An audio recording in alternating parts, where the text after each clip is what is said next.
अस्सलामुअलैकुम वरहमतुल्लाहि वबरकातुहू। मेरा नाम है बरकत और आप सभी लोग देख रहे हैं शिफा इमराज। नाजरीन, बाज़ लोग कहते हैं कि हमारी दुआएं कबूल नहीं होती हैं, इसलिए इस वीडियो में हम आप सभी लोगों को तफसीर से बताएंगे कि आपकी दुआएं कबूल क्यों नहीं होती हैं। लेकिन उससे पहले अगर आप हमारे चैनल पर नए हैं तो चैनल को ज़रूर सब्सक्राइब करें और वीडियो पसंद आए तो उसे लाइक और शेयर ज़रूर करें। ये वीडियो आप सभी लोगों के लिए बहुत ही अहम है, इसलिए इस वीडियो को बिना स्किप किए आखिर तक ज़रूर देखें। चलिए बढ़ते हैं वीडियो की जानिब। अक्सर लोग सवाल करते हैं कि हम बड़ी दुआएं करते हैं मगर बरसों हो गए कबूल नहीं होती। आखिर हमारी दुआएं कबूल क्यों नहीं होती हैं? हदीस ने उसका जवाब दिया है कि हराम ग़ज़ा और हराम लिबास इख्तियार करने से दुआ कबूल नहीं की जाती। आज बहुत से मुसलमान बल्कि नमाजी, हाजी और बड़ी बड़ी दीनी खिदमत में लगे हुए लोग हराम से बचने का एहतमाम नहीं करते, फिर क्यों दुआ कबूल होगी?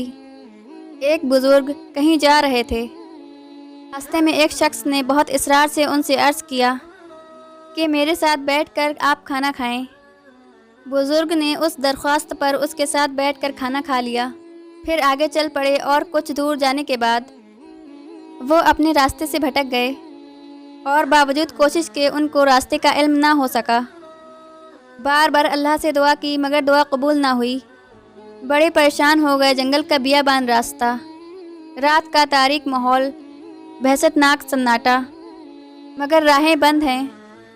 आखिरकार एक और बुज़ुर्ग का वहाँ से गुज़र हुआ और उन्होंने बताया कि तुमने जो खाना फला आदमी के साथ खाया वो हराम था, इसलिए तुम्हारी दुआ कबूल नहीं हो रही है।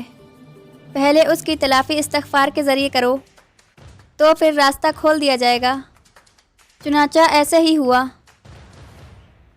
दुआओं की कबूलियत के लिए हराम से बचना लाजमी है, वरना दुआ कबूल नहीं होती है। हराम खाना गुनाह है, इसलिए आप अपने घर वालों को भी यही हिदायत दें कि वो हराम ना खाएं, क्योंकि इसमें बहुत ही नुकसान है। नाज़रीन, इस वीडियो को ज़्यादा से ज़्यादा शेयर करें ताकि बाकी लोग भी इस पर अमल करें और मज़ीद वीडियो देखने के लिए चैनल को सब्सक्राइब कर लें। तब तक के लिए अल्लाह हाफ़िज़।